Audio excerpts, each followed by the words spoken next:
Oke, bismillahirrahmanirrahim. Izinkan saya dalam hal ini, saya Taubar, untuk menyampaikan hasil dari studi analisis dan rekomendasi dari kasus Zara Fast Fashion, yang dimana Zara ini merupakan salah satu produk dari perusahaan pakaian dari Spanyol, yaitu Inditex, yang dimana dia memiliki ciri khas yang tidak dimiliki dari beberapa produk fashion yang lain. Nah, kita lihat kenapa dia menggunakan konsep dari fast fashion. Nah, ini adalah gambaran dari Zara, bisnis sistemnya Zara, yang dimana dia pertama kalinya pasti akan melakukan desain, kemudian melakukan manufacturing, kemudian melakukan distribusi, dan akhirnya dijual dalam toko retail. Nah, kemudian desain lagi. Nah, apakah iya sesimpel itu dari proses dari yang dilakukan oleh Zara? Nah, ternyata tidak, ya. Bahwa sebenarnya setelah kita analisa kembali, produk Zara ini cukup memiliki siklus yang agak rumit. Jadi seperti mana brand-brand pada umumnya, ia apa namanya,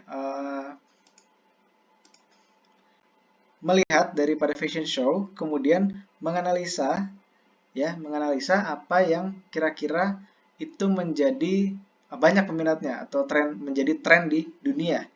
Dia prediksi di situ. Tapi di sisi lain, Zara juga melihat daripada preferensi yang dimiliki atau yang dia dapat dari customer. Jadi manajer toko dan juga staff-staffnya juga pasti itu juga selalu menanya atau bertanya kepada pelanggan, mengapa misalkan ada yang mencoba baju kemudian diletakkan kembali, oh kenapa tidak menjadi beli yang itu. Akhirnya kan terjadi interaksi di situ dan mendapatkan informasi dari customer, kira-kira apa yang menjadi daya tarik desain yang menarik customer. Nah, hasil dari preferensi yang didapat dari toko-toko Zara dengan hasil analisa dari fashion show, itu dikombinasikan menjadi sebuah desain yang akan diproduksi oleh Zara. Nah, kemudian ternyata Zara itu tidak relatif seperti perusahaan pakaian lainnya yang mengandalkan produksi dari outsource atau dari luar perusahaan mereka. Tapi Zara juga memiliki pabrik untuk melakukan desain, memproduksi baju-baju, termasuk juga sampai ke bahan dasar, tekstil, sampai ke zat pewarnanya atau pewarna tekstilnya. Nah, baru ia melakukan distribusi di situ. Nah, dalam kasus di sini, produksi atau desain yang diproduksi oleh Zara itu tidak banyak, tidak massal, tapi hanya dalam jumlah yang sedikit dan didistribusi dalam jumlah yang sedikit di toko. Nah, maka ketika kita misalkan datang ke salah satu store-nya Zara, itu pasti akan melihat banyak sekali jenis baju yang ada di tokonya gitu. Dan kalau kita misalkan melihat, wah ini ada baju yang cocok dengan saya. Nah, ketika kita tidak membelinya pada hari itu, mungkin 2 minggu kemudian kita datang sudah tidak ada. Atau bahkan minggu depan, atau mungkin 1 hari sudah tidak ada lagi. Karena tidak ada banyak produk yang sama. Nah, ini menimbulkan brand Zara menjadi eksklusif. Artinya apa? Jadi, wah, kita harus cepat-cepat beli produknya Zara. Kalau enggak, udah nggak ada lagi. Nah, inilah yang menjaga pelanggan itu tetap datang ke tokonya Zara. Nah, sehingga siklus ini terjadi. Nah, lalu di mana fast-nya ya kan? Di sini ya. Pertama ya, uh, uh, produksinya Zara itu 60% dibikin oleh Zara. Dan yang menggunakan outsource itu ada 40% saja. Artinya ketika ada perubahan desain atau preferensi dari pelanggan ataupun tadi misalkan dari fashion show, Zara bisa akan lebih cepat untuk melakukan penyesuaian produk tanpa harus terikat kontrak dengan outsource yang mungkin kita tahu harus sekian produk, harus sekian lama. Dan juga Zara bisa dengan mudah untuk mengganti desainnya menjadi lebih mendekati dengan preferensi customer-nya. Nah, oleh karena itu disitulah kunci dari fleksibilitas Zara Manufacturing, karena dia 60%-nya adalah milik diproduksi oleh Zara itu sendiri. Dan juga ternyata sebagian dari produk ataupun barang yang diproduksi dari outsource itu hanya barang setengah jadi sifatnya. Jadi pasti nanti akan di manufacturing lagi secara internal oleh Zara. Nah, inilah yang menyebabkan fleksibilitas dari produk-produk Zara. Dan juga ini ya, jumlah yang sedikit di toko. Karena jumlahnya sedikit, dia pasti akan cepat laku, cepat habis, menjaga brand tetap eksklusif sehingga customer juga sering datang, sering belanja, barang makin cepat habis, barang bisa diproduksi lagi. Nah, itulah yang menjadi kunci dari fast yang dimiliki oleh Zara. Namun ketika kita melihat apa sih sebenarnya yang menjadi tantangan Zara, yang dimana kita di sini bisa melihat bahwa mendekati ya dari tahun 90 sampai tahun 2000 itu terjadi peningkatan yang signifikan dalam jumlah toko yang dimiliki oleh Inditex. Jadi termasuk Zara ya, Zara dan beberapa produk-produk milik Inditex. Nah, ini kan sangat tinggi sekali peningkatan jumlah tokonya. Bahkan dalam net income serta net operating revenue-nya itu juga sama-sama memiliki tren yang positif dari tahun 96 sampai tahun 2001. Lalu apa sebenarnya yang menjadi masalah dari Zara? Nah, tantangan Zara itu adalah ketika ia hendak melakukan ekspansi internasional. Jadi pasar Zara tidak hanya Spanyol dan negara-negara tetangganya, tapi seluruh dunia. Mengapa ini menjadi tantangan? Karena pertama, kalau misalkan seluruh atau headquarternya Zara ada di Spanyol, maka dia harus melakukan distribusi yang cepat ke jarak yang jauh. Ini menjadi tantangannya. Kemudian yang kedua, ketika Zara ingin go internasional atau go global, maka produknya harus mengikuti dengan produk-produk yang lain. Kalau secara konvensional, internasional artinya universal.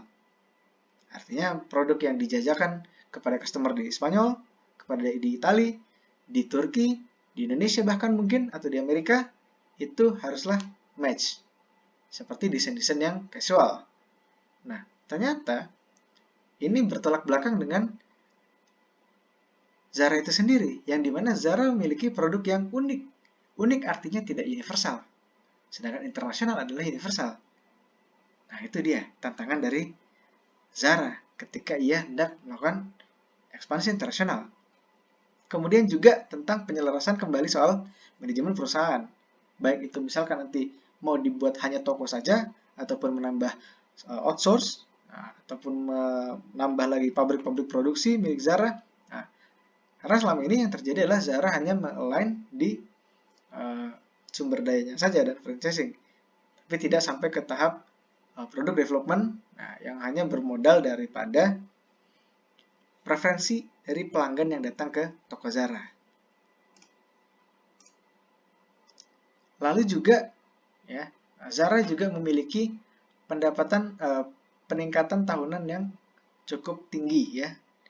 Dari tahun 97 itu annual growth-nya sekitar 20,71%, kemudian naik menjadi 34,60%, turun ya, tapi tetap di angka yang cukup tinggi yaitu 20% annual growth-nya. Nah, ini pasti akan menjadi tantangan untuk menjaga annual growth ketika melakukan ekspansi global. Karena pasti ada hal-hal atau ada cost-cost yang diperlukan ketika melakukan ekspansi internasional. Baik itu dari distribusi ataupun dari human resource, human capital. Nah, itu menjadi tantangan Zara. Nah, melihat dari sini ya, kompetitor Zara, ya, itulah ada Gap, JB, H&M, dan Benetton. Nah, kalau Gap memang dia karena skalanya sangat masif, maka dia ongkos untuk barangnya itu cukup tinggi. Kemudian juga operating expense-nya sangat tinggi lagi karena dia bisa kita lihat ya, jumlah karyawannya mencapai 166.000 yang dimana Zara hanya 26.000. Kemudian juga jumlah tokonya ada 3.000, sedangkan Zara di tahun 2001 itu ada 1.200. Sedangkan kita bisa lihat yang mungkin akan menjadi pesaing daripada Inditex adalah Benetton. Karena dia memiliki net income yang kira-kira setengahnya dari Zara, tapi karyawannya hanya 6.000 orang. 6.600, yang dimana selisih 20.000 karyawan daripada Zara. Walaupun di sini Inditex cukup efisien. Operating expenses rasionya hanya 58%, sedangkan Benetton 68%. Sepertinya Inditex memiliki expenses yang cukup besar dibandingkan yang lain, itu di non-operasional. Itu non-operasional termasuk berbanding kepada operating profit-nya. Benetton bisa menjaganya di 15%, Inditex hampir mencapai 30%. Dan Benetton memiliki toko yang jauh lebih banyak daripada Inditex, yaitu sampai 5.456 toko.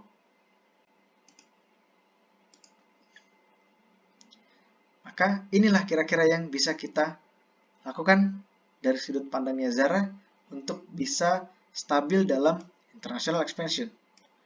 Nah, karena tadi kita melihat bahwa Zara ini sangat memperhatikan sekali preferensi dari customer, maka inilah yang harus di-advance-kan. Bagaimana caranya kita bisa mendesain produk-produk yang memiliki kesamaan selera dari salah satu toko atau salah satu wilayah dengan wilayah yang tidak terlalu berjauhan.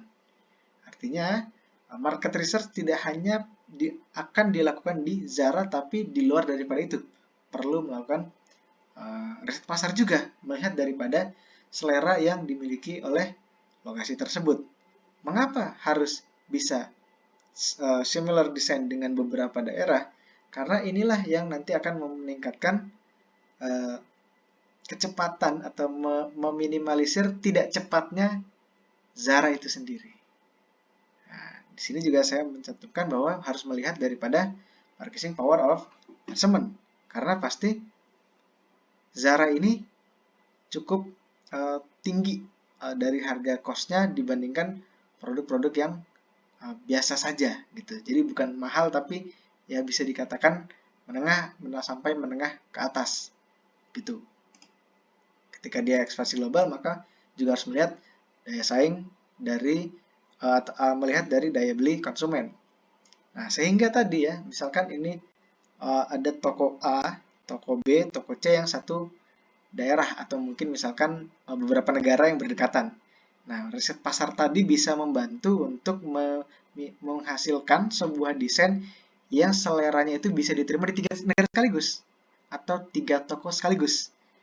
Nah, sehingga ketika nanti harus adanya rotasi produk, maka tidak kesulitan untuk memindahkannya. Tinggal dipindahkan ke toko-toko yang berdekatan saja. Yang pasti customer A tidak akan datang ke toko B gitu. Nah, ini lanjut kepada yang kedua adalah bagaimana Zara memiliki kekuatan dalam logistik. Artinya ia benar-benar memiliki partnership logistik, baik itu mungkin Zara sendiri ataupun kerjasama dengan jasa logistik yang ada yang memiliki tingkat kecepatan yang tinggi gitu. Mengingat bahwa produk Zara ini adalah baju, artinya packagingnya juga hanya dengan menjaga packaging yang bagus, maka dia pasti akan aman dalam perjalanan yang relatif cepat. Jadi secara tidak langsung bisa menurunkan biaya ongkos kirimnya itu. Gitu. Karena pasti kalau misalkan kita kembali ke skema yang lama, semua akan di align di Spanyol, ya, pasti akan memerlukan waktu yang lama ketika dari Spanyol dan sekitarnya akan mengirim ke di luar daripada Spanyol. Gitu. Juga lokal logistik partnership itu diperlukan juga. Jadi di wilayah tertentu tadi yang berdekatan, mungkin store-store-nya ya, atau mungkin dengan negara-negara yang berdekatan, itu juga harus memiliki logistik partnership di situ. Jadi tidak hanya dari Spanyol ke luar, tapi juga dari beberapa region atau beberapa store yang ada. Serta harus menargetkan tadi waktu siklus produk ketika harus dirotasi dari daerah ke daerah yang lain. Kemudian adalah penyelarasan manajerial.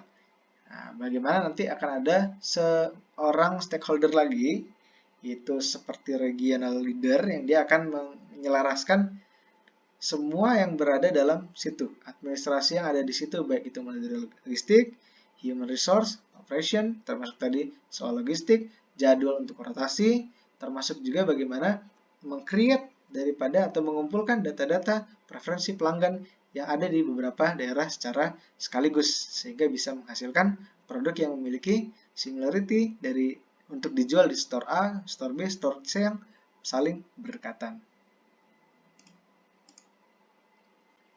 Nah, maka apa juga yang harus diperhatikan berikutnya adalah apakah nantinya ya ketika ekspansi ini dijalankan itu bisa tetap menjaga